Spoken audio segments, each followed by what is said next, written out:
আসসালামু আলাইকুম, কেমন আছেন সবাই? এই ব্যাগটার পেন্টিংয়ের হিস্ট্রি তো আগের ভিডিওতে আপনাদেরকে বলেছি, যখন উপরের কভারটা পেন্টিং করছিলাম তখন। আর আজকে হচ্ছে আমি আপনাদেরকে কিছু নতুন নতুন টিপস দিব, আমি যতটুকু জানি ততটুকুই। এখানে আমি হচ্ছে কৃষ্ণচূড়া আঁকছি। অনেকেই হচ্ছে আমাকে বলেন, আপু ডার্ক কালারে কৃষ্ণচূড়া আঁকলে তো ফুটে না, লাল রঙটা একদম খয়েরি কালার হয়ে যায়। তো আজকে হচ্ছে আমি আপনাদেরকে দেখাবো কীভাবে লাল রঙটা লাল রাখতে চান বা পারেন। ডার্ক কালারে যখন আপনি কৃষ্ণচূড়া আঁকবেন, অবশ্যই হচ্ছে প্রথমে একটা বেস দিয়ে নেবেন। আর রঙের ঘনত্বটা যেন একটু গাঢ় থাকে। রঙের ঘনত্ব যদি পাতলা থাকে তাহলে ওয়ান কোটে আপনি হচ্ছে পেন্টিংটা করতে পারবেন না। ডাবল কোট বা ট্রিপল কোট দিতে হবে, নয়তো হচ্ছে পেন্টিংটা ওই রকম কালো বা হচ্ছে কালচে টাইপের বা লাল রঙটা মেরুন ডিপ কালার হয়ে যায়, ওই রকমই হয়ে যাওয়ার সম্ভাবনা থাকে। তো আমি এখানে যে যে ধরনের পেন্টিংটা মানে যেখানে যেখানে আমি ফুলটা আঁকবো সেখানে আমি হচ্ছে এই বেস কালারটা দিয়ে নিচ্ছি। বেস কালার হিসেবে অনেকেই হচ্ছে হোয়াইট পেস্ট ইউজ করেন, হোয়াইট পেস্টও ইউজ করতে পারেন, অথবা হচ্ছে সাদা রঙটাও ইউজ করতে পারেন। অনেকে জানেনই না যে হোয়াইট পেস্ট আর সাদা রঙ একই বিষয়। সাদা রঙটা যদি ঘন করে তৈরি করা হয় তখন ওইটাকে হোয়াইট পেস্ট বলে ফেলে।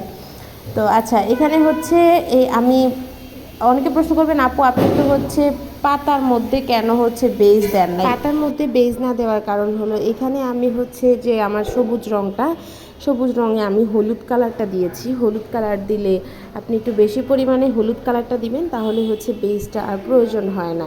দেখা যায় এখানে যদি আমি বেজ কালারটা দিতাম তখন আশপাশে একটু সাদা সাদা হয়ে থাকতো, জিনিসটা আমার কাছে ভালো লাগে না নর্মালি, কারণ এটা তো একদম ছোট ছোট পাতা। তাই এখানে বেসটা দিতে গেলে সময়ও বেশি লাগবে, আবার হচ্ছে ফিনিশিংটাও ভালো আসে না। সেই জন্য আপনারা এখানে হচ্ছে হলুদ কালারটা দিয়ে সবুজ কালারটা কভার করবেন, তাহলে দেখা যাবে পিওর সবুজ কালারটা পাবেন। আবার কেউ যদি হচ্ছে বেস দিতে চান সেক্ষেত্রে দিতেও পারেন, তবে একটু সময় নিয়ে পরবর্তীতে ফিনিশিংটা দিতে হবে কিন্তু। আচ্ছা, এইখানে হচ্ছে পরবর্তীতে আমি যখন এই যে সাদা রঙটা শুকিয়ে গেছে, শুকানোর পর হচ্ছে আমি এখানে লাল রঙটা দিচ্ছি। যেহেতু আমি নিজেই রঙটা তৈরি করি, সেই জন্য হচ্ছে রঙটা, সাদা রঙটা আমি সবসময় একটু ঘন করে তৈরি করি, কারণ সাদা রঙ দিয়ে হচ্ছে বেস দিতে হয়। তাই আপনারাও যখন হচ্ছে নিজেরা রঙ তৈরি করবেন বা রঙ কিনে আনবেন, সেক্ষেত্রে সাদা রঙটা একটু ঘনটাই নিয়ে আসবেন। পরবর্তীতে পাতলা করতে চাইলে পাতলা করা যায়, ঘন করতে চাইলে তো আর পাতলাটাকে ঘন করা যায় না। তো এরপরে আমি এটা মানে আরও ডিটেইলিং অ্যাড করলাম। আপনাদেরকে মাঝখানে আরেকটা কথা বলি, আপনারা হ্যান্ড পেইন্টের দারুণ রং পাবেন হচ্ছে জাফরান ভাই জান্নাত পেজে। রঙগুলো টেকসই আলহামদুলিল্লাহ খুবই ভালো, আমি নিজে ইউজ করি। আপনারা সেখান থেকে রঙগুলো নিয়ে দেখতে পারেন।